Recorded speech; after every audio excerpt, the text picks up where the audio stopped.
Como fica a partilha de bens no divórcio litigioso? Naquele divórcio que as partes estão brigando, que não estão chegando no consenso, que cada um quer ficar com um pouquinho mais do que o outro.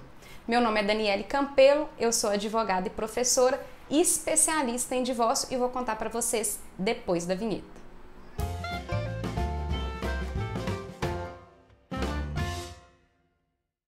Bom, o divórcio litigioso é um divórcio onde as partes não chegaram no consenso. Elas não conseguiram chegar num acordo, elas não conseguiram delimitar o que ficaria para um, o que ficaria para o outro. E aí, quem que vai agir dentro daquele processo? O juiz.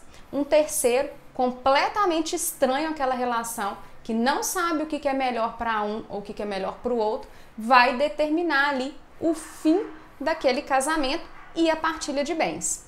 Só que aí nós temos um ponto muito importante. A partilha de bens no divórcio não resolve o problema. Mas como assim não resolve, Daniele? Bom, a partilha de bens no divórcio, gente, a depender do regime de casamento que eles tiverem, se for uma comunhão parcial ou se for uma comunhão universal de bens, o juiz vai declarar na sentença que cada um é dono de 50% daquele patrimônio ou responsável pelo pagamento de 50% da dívida. O seu advogado ele vai colocar lá dentro do processo qual que é o patrimônio do casal, quais são as dívidas do casal. E ali, estando tudo regular, comprovado que aquele ali é o patrimônio, comprovado que aquelas dívidas eram do casal, o juiz na sentença só vai declarar que 50% de uma casa ou 50% de um carro é da mulher, 50% de uma casa, 50% do carro é do homem. Daniele, mas aí, como é que fica? Ele tá com o carro, eu tô com a casa, o que a gente vai ter que fazer? E aí, gente, e que muita gente não sabe, é que para resolver efetivamente isso, você vai precisar ajuizar uma outra ação.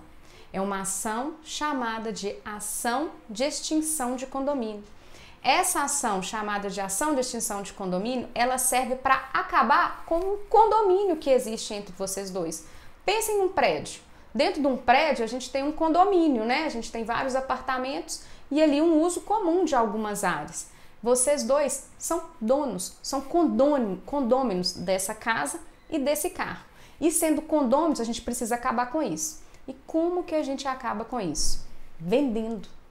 Se um tiver o valor para pagar para o outro, beleza. Ah, vale 100 mil reais, ele tem ali 50 mil, vai pagar para ela, ele fica com a casa. Ok? Fechamos isso? Fechou, tudo certo. O problema nasce quando as partes não têm o valor.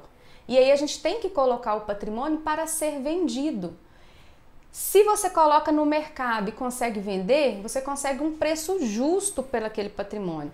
Agora, se você coloca no mercado e não consegue vender, esse bem vai ser leiloado. E se for leiloado, o valor sempre é menor do que o valor de mercado.